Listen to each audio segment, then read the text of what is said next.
मान लीजिए कि सामने एक बेहद जर्जर इमारत खड़ी है, मतलब नींव एकदम कमजोर है और छत टपक रही है। तो ऐसे में कोई भी समझदार इंसान तुरंत एक हाईटेक ऑफिस तो नहीं बनाएगा ना। बिल्कुल नहीं। सबसे पहले तो ईंट और सीमेंट लाकर बुनियादी ढांचा सुधारा जाएगा।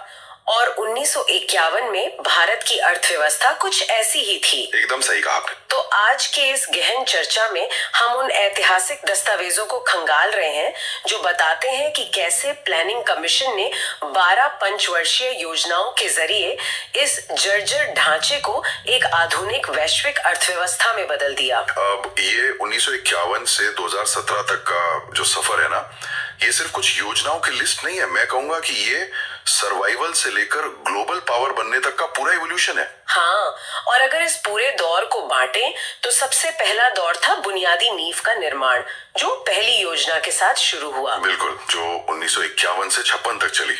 इसका पूरा फोकस कृषि या कह लें सिंचाई और भाखड़ा नांगल जैसे बड़े बांधों पर था।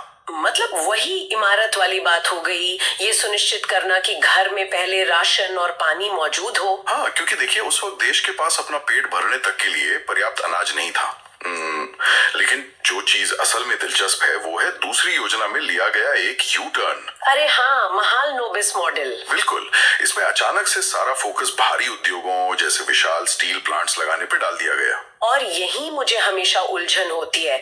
मतलब मैं सोच रही थी कि जब देश भूखा हो तो कपड़े और जूते बनाने वाली छोटी फैक्ट्रियों के बजाय सीधे भारी स्टील प्लांट क्यों? हाँ, ये सवाल तो उठता है। ये तो वही बात हुई ना कि घर में खाने की किल्लत है और आप बगल में औजार बनाने का कारखाना खोल रहे हैं। सुनने में थोड़ा अजीब लगता है, लेकिन ये एक सोची समझी लॉन्ग टर्म रणनीति थी। मेरा मानना है कि कपड़ा बनाने के लिए मशीनें चाहिए और मशीनें बनाने के लिए स्टील। अच्छा, तो आत्मनिर्भर बनने के लिए। बिल्कुल, अगर भारत को भविष्य में आत्मनिर्भर बनना था तो अपनी मशीनें खुद बनानी थी। ये एक बहुत दर्दनाक प्रोसेस था, लेकिन बुनियादी ढांचा खड़ा करने के लिए बहुत जरूरी था। हाँ, लेकिन विकास की ये राह इतनी सीधी तो रही नहीं। मतलब इसके बाद का जो दौर है, तीसरी से सातवीं योजना तक, वो तो भारी झटकों का दौर था। सही बात है। 1962 का चीन युद्ध और फिर 65 का पाकिस्तान युद्ध, और उसके ऊपर से भयंकर सूखा।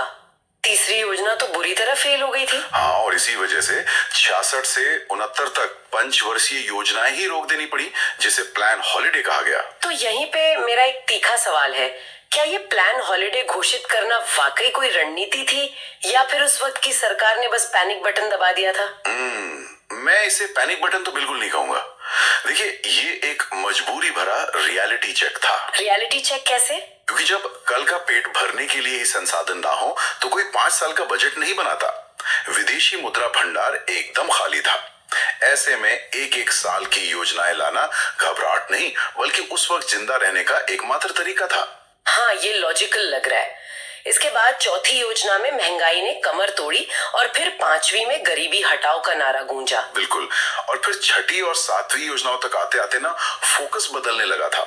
तकनीक और रोजगार पर जोर दिया जाने लगा। मतलब बड़े बदलाव की जमीन तैयार हो रही थी। हाँ, क्योंकि पुराना मॉडल अब दम तोड़ रहा था।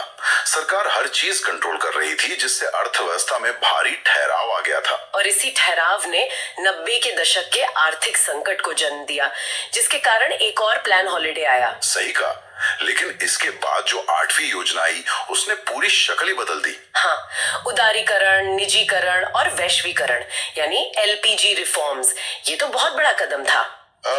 ये सिर्फ एक नीतिगत बदलाव नहीं था। इससे पहले भारत की अर्थव्यवस्था एक ऊंची दीवारों वाले बगीचे की तरह थी, जहां सिर्फ गिने चुने पौधों मतलब सरकारी कंपनियों को ही पनपने की इजाजत थी। ओहो, और आम इंसान को एक स्कूटर के लिए भी सालों इंतजार करना पड़ता था। बिल्कुल, जिसे हम लाइसेंस राज कहते हैं। तो 8वीं योजना में एलपीजी रिफॉर्म्स लाना एक बंद और घुटन भरे कमरे की खिड़कियां खोलने जैसा था, ताकि ग्लोबल मार्केट की ताजी हवा अंदर आ सके। एकदम सटीक एनालॉजी है। विदेशी कंपनियां आईं और प्राइवेट सेक्टर को छूट मिली।